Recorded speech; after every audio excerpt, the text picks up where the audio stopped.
If you're an old subscriber, but also a new subscriber, you may sense I am not impressed with Critical Drinker. However, unlike others who are very hateful towards Drinker, and believe me, there is a lot to hate, occasionally Drinker does get a few things right. However, his wrong to right ratio is very high.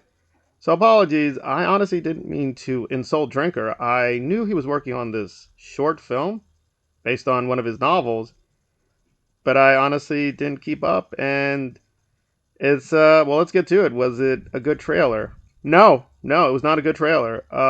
Is this a good film? I may shock people. This film may be okay, and this is one of the funny things because Drinker is fairly ruthless in his critical reviews. Hence, he has millions of people because he tells it like it is. Right? Like Gina Carano's a great actress, guys. She put out a good film. So yeah, he's not a very good critic. However, Drinker has his moments. Again, I don't think he is a film critic in any real sense.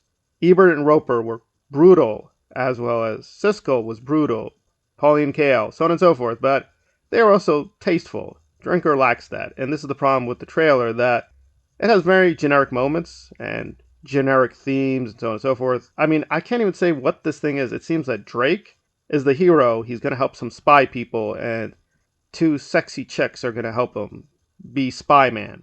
And does Drake have an accent? Because there's a guy here with a thick accent. So I have no idea who Drake is.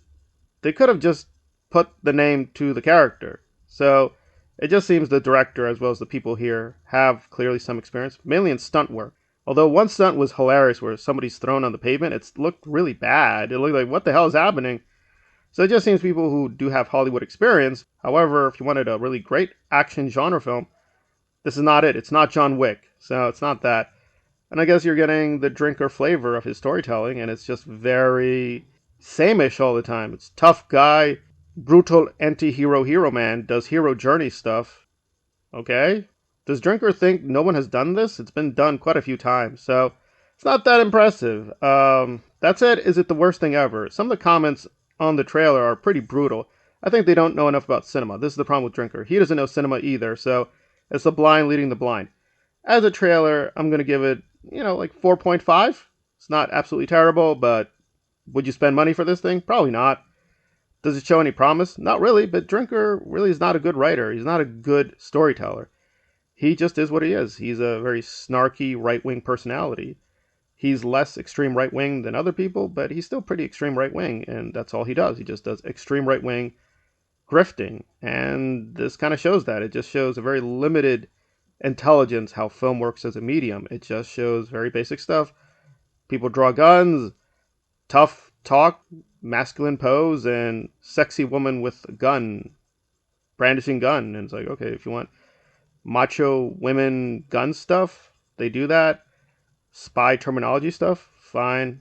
It is just very inferior Tom Clancy. It is really the bastard child of the Jason Bourne series.